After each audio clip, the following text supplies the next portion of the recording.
Hark the herald angels sing, glory to the newborn King, glory to the newborn King. Surat Filipi pasal yang kedua ayat yang ke-9 sampai dengan ayat yang ke-11 firman Tuhan. Itulah sebabnya Allah sangat meninggikan Dia dan mengaruniakan kepadanya nama di atas segala nama, supaya dalam nama Yesus bertekuk lutut segala yang ada di langit dan yang ada di atas bumi dan yang ada di bawah bumi, dan segala lidah mengaku Yesus Kristus adalah Tuhan, bagi kemuliaan Allah Bapa. Amin untuk firman Tuhan. Bapak Ibu yang dikasihi dalam Tuhan Yesus Kristus, perenungan firman Tuhan pada pagi hari ini dibawa tema pengakuan akan nama Kristus. Saudara, dalam waktu yang lalu, dalam perenungan kita yang lalu, kita telah merenungkan bagaimana kerendahan hati yang sejati, yang langsung diteladankan, dicontohkan oleh Tuhan Yesus. Bapak Ibu Saudara, merendahkan hati kadangkala dipandang sebagai sebuah kelemahan, bahkan dianggap sebagai kebodohan. Orang yang rendah hati terlihat lemah dan tidak berdaya, bahkan tidak menonjol. Orang-orang yang rendah hati tidak jarang justru menjadi objek bully atau pelecehan. Bahkan mereka tidak bisa mengadakan perlawanan. Itulah sebabnya faktanya dunia saat ini juga merendahkan orang-orang yang rendah hati. Bahkan lebih mudah bagi banyak orang untuk menunjukkan kekuatan. Tidak mau disepelekan. Bahkan tidak mau ditekan. Sebisa mungkin ingin tampil menonjol dan diperhitungkan. Bapak Ibu yang dikasihi dalam Tuhan Yesus Kristus, tentu menjadi pertanyaan bagi kita, bagaimana kita seharusnya memandang kerendahan hati itu. Benarkah sikap ini membuat kita berada pada titik yang sangat rentan, yang sangat lemah? Atau sebaliknya, dengan sikap yang rendah hati akan membawa kita kepada titik yang lebih tinggi, atau kepada standar yang lebih tinggi?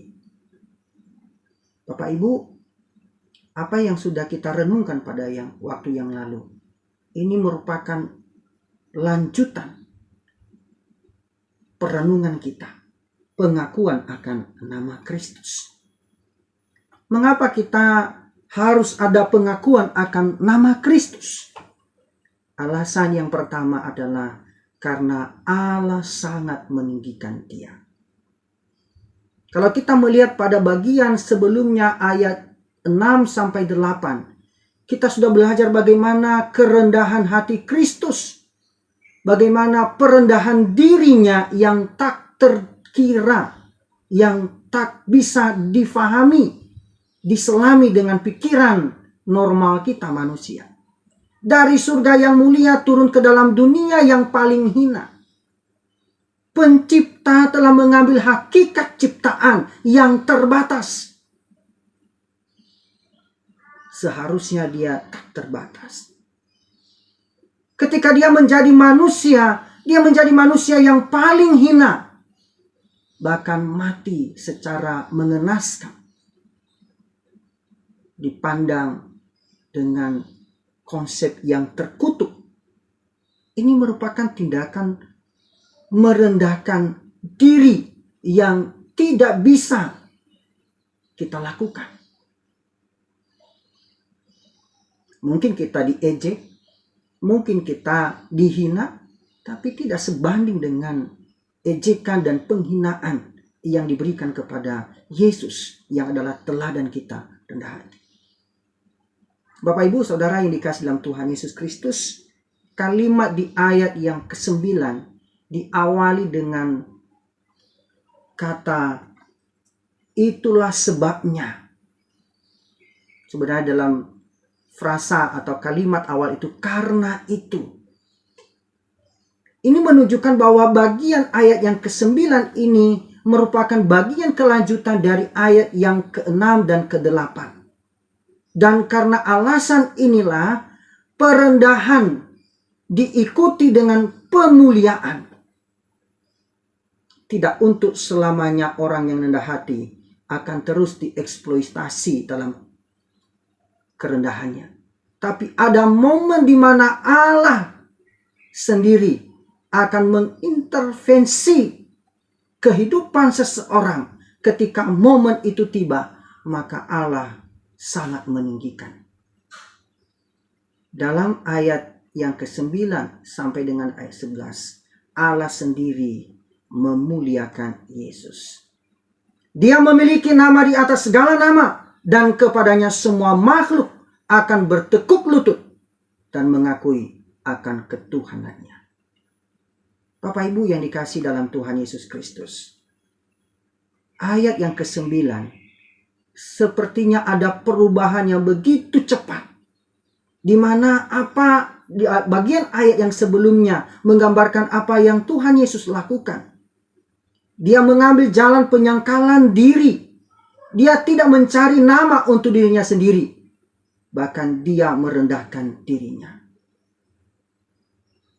Tapi di ayat yang ke-9 ada peralihan tentang apa yang telah Tuhan lakukan. Jika juru selamat yaitu Yesus Kristus merendahkan dirinya, Tuhan juga sangat meninggikannya. Jika dia tidak mencari nama untuk dirinya sendiri, Allah telah memberikan kepadanya nama di atas segala nama. Jika dia bertekuk lutut untuk melayani orang lain, maka Tuhan telah menetapkan bahwa setiap lutut harus tunduk kepadanya. Ini yang luar biasa. Dan apa yang kita pelajari secara khusus bagi jemaat Filipi dan bagi kita pada pagi hari ini, bahwa pelajaran yang menarik di sini, bahwa jalan untuk naik harus turun. Jalan untuk ditinggikan harus mau dan bersedia direndahkan. Bapak Ibu, kita seharusnya tidak meninggikan diri kita sendiri, tetapi menjadi pelayan orang lain. Agar apa? Supaya Tuhan meninggikan pada waktunya Tuhan. Allah meninggikan Kristus dengan membangkitkannya dari kematian dan kembali kepada hakikatnya semula, yaitu berdiri di atas takhtanya, duduk di sebelah kanannya. Luar biasa. Yang tadinya mengambil sikap yang begitu hina menjadi seperti manusia, sikap seorang hamba. Bahkan untuk menyanggah apa yang dilakukan pun tidak ada kesempatan. Sikap ini membuat ditinggikan. Yang kedua, alasan yang kedua tentang pengakuan akan nama Kristus. Selain Allah yang meninggikannya, juga Allah mengaruniakan kepadanya nama di atas segala nama. Bukan hanya itu, Allah juga bukan hanya meninggikan yang dialami, tetapi juga Allah telah mengaruniakan kepadanya nama di atas segala nama. Bapak Ibu yang dikasihi dalam Tuhan Yesus Kristus, ada yang berpikiran atau punya pandangan bahwa nama Yesus ini juga adalah nama Tuhan atau Yahweh. Kalau dilihat dari perbandingan Yesaya pasal 45 ayat 22 dan 24. Dikatakan, berpalinglah kepadaku dan biarlah dirimu diselamatkan, hai ujung-ujung bumi. Sebab akulah Allah dan tidak ada yang lain. Demi aku sendiri aku telah bersumpah, dari mulutku telah keluar kebenaran, suatu firman yang tidak dapat ditarik kembali. Dan semua orang akan bertekuk lutut di hadapanku dan akan bersumpah setia dalam segala bahasa, sambil berkata, keadilan dan kekuatan hanya ada di dalam Tuhan. Semua orang yang telah bangkit amarahnya terhadap dia akan datang kepadanya dan mendapat malu. Tetapi seluruh keturunan Israel akan nyata benar dan akan bermegah di dalam Tuhan. Ini merupakan satu hal yang berikan kita pemahaman bahwa nama ini merupakan satu pengakuan yang menjadi bagian yang tak terpisahkan atas Kristus. Dalam Yesaya 45 ayat 22 sampai 25, ini kata dasar berlutut dan mengaku itu juga muncul dalam teks Filipi pasal 2 ayat 10 sampai 11 yang kita renungkan. Dan pengutipan ini sebenarnya menunjukkan bahwa Yesus Kristus adalah Tuhan. YHWH, Yahweh dalam perjanjian lama. Dan bahwa dalam kebenaran ini tidak merusak sedikit pun tentang keesaannya. Bapa dan Yesus, Allah dan Yesus adalah satu. Keduanya menyatakan diri sebagai Tuhan, Yahweh dalam perjanjian lama. Dan ini seiring dengan pewahyuan di dalam Alkitab yang lebih progresif. Bahwa umat Allah semakin mengerti bahwa Tuhan atau Yahweh dalam perjanjian lama adalah Allah Tritunggal. Bapak Ibu, ini menunjukkan satu hakikat tentang keberadaannya sebagai Allah. Pengakuan akan Yesus Kristus adalah Tuhan dengan cara yang bagaimana? Yang pertama, segala yang ada di langit, di atas bumi, di bawah bumi, bertekuk lutut. Di ayat yang ke-10, Allah sangat puas dengan karya yang Tuhan Yesus lakukan dalam karya penebusannya. Sehingga setiap lutut harus bertekuk lutut kepadanya. Dari makhluk-makhluk yang ada di sorga, di bumi, bahkan di bawah bumi. Ini tidak berarti bahwa semua makhluk yang akan diselamatkan Bapak Ibu. Mereka yang tidak mau bertekuk lutut kepadanya, sekarang suatu hari akan dipaksa untuk melakukannya. Mau tidak mau harus bertekuk lutut. Mereka yang tidak dapat didamaikan pada hari anugerahnya akan ditaklukkan pada hari penghakiman. Dan di sini Paulus menambahkan mereka yang ada di sorga dan di bumi dan di bawah bumi. Itu menunjukkan bahwa segala makhluk, setiap makhluk yang diciptakan akan tunduk kepada Yesus Kristus. Dan ini menunjukkan satu otoritas kuasa yang luar biasa. Bapak Ibu yang dikasihi dalam Tuhan Yesus Kristus. Di surga, para malaikat akan tunduk dengan sukarela di hadapan Yesus. Malaikat adalah makhluk yang luar biasa dengan kekuatan dan kemuliaan yang besar. Dalam Daniel pasal 8 ayat 17. Malaikat Gabriel yang perkasa, yang membawa penglihatan dari Tuhan kepada Nabi, membuat Daniel ketakutan sehingga dia tersungkur. Tetapi di surga, malaikat Gabriel tunduk kepada Allah. Pada kesempatan lain kalau kita melihat malaikat juga menjadi pucat. Ya, ketika dia melihat, Daniel melihat menjadi dia pucat dan kehilangan semua kekuatannya. Tapi justru malaikat juga tunduk di hadapan Tuhan Yesus Kristus. Begitu juga dengan kita. Di bumi, mereka yang telah merasakan kasih karunia-Nya yang berdaulat akan tunduk dengan rela di hadapan Yesus. Termasuk orang-orang yang merasa kuat, merasa berkuasa, merasa punya segala-galanya, merasa punya kekayaan atau harta, tunduk di bawah otoritas kuasa nama Yesus. Bahkan setan-setan pun tunduk atas kuasa nama Yesus Kristus dari Nazaret. Dengan otoritas itu, saudara dan saya juga diberikan wibawa otoritas untuk mengusirnya. Bapak Ibu yang dikasihi dalam Tuhan Yesus Kristus. Kalau kita melihat di dalam ayat 11. Dalam kasih karunia yang tiada tara. Tuhan melakukan perjalanan dari kemuliaan ke kota Betlehem, ke Getsemani, dan ke Bukit Kalvari. Yesus yang adalah Tuhan sangat menghormatinya. Dengan menghormati, maka semua secara keseluruhan ada pengakuan bahwa Yesus Kristus adalah Tuhan. Mungkin ada yang menyangkal. Tetapi suatu hari akan ada pengakuan bahwa Yesus Kristus yang dari Nazaret memang adalah Tuhan yang mulia. Bapak Ibu yang dikasihi dalam Tuhan Yesus Kristus. Jadi sangat jelas di sini pemuliaan oleh Bapa di dalam ayat 9 sampai 11 ini harus dipahami sebagai peneguhan terhadap Yesus Kristus. Kematian Yesus di atas kayu salib semakin meyakinkan kepada para musuh-musuh bahwa mengalami kutukan dari Allah. Kalau kita melihat dalam Galatia pasal 3:13. Tapi justru tuduhan itu bahwa Yesus adalah nabi palsu atau penghujat itu semakin kuat. Tapi kalau kita melihat sebaliknya justru tidak. Allah sendirilah yang membangkitkan Yesus.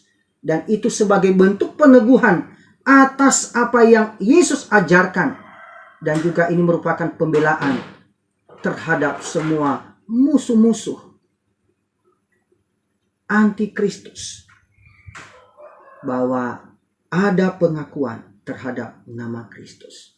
Jadi pemuliaan Yesus oleh Bapa di dalam Filipi pasal 2 ayat 9 sampai 11 ini tidak boleh dipahami secara terpisah. Ya. Yesus Kristus adalah Allah yang menjadi manusia, lalu dinyatakan kembali ketuhanannya atas segala sesuatu. Pengakuan akan nama Kristus dikatakan segala lidah mengaku Yesus Kristus adalah Tuhan. Bapak Ibu, perlu kita pahami bahwa menghormati Yesus berarti menghormati Bapa. Mengapa? Karena Yesus adalah Allah. Dalam Yohanes 5 ayat 22, pasal 5 ayat 23 sampai 24. Seperti yang dikatakan Yesus kepada para kritikus Yahudinya. Supaya semua orang menghormati. Sama juga dengan menghormati Bapa. Dikatakan, aku berkata kepadamu.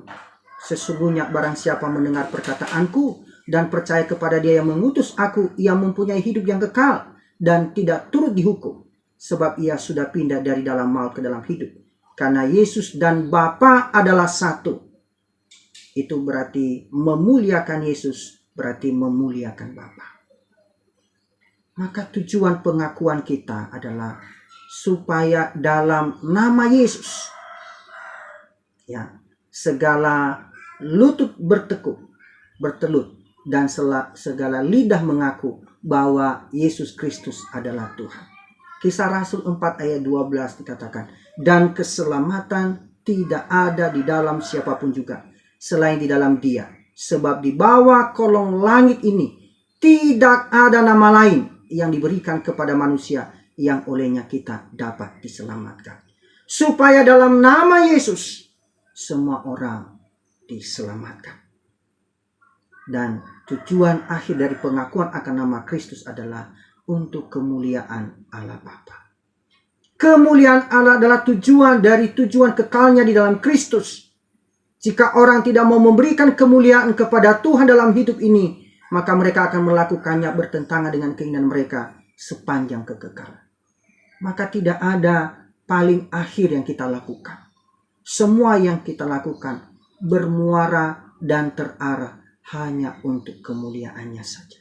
Kemuliaan Tuhan. Maka ketika kita merendahkan hati, itu kita sadar siapa diri kita yang sebenarnya.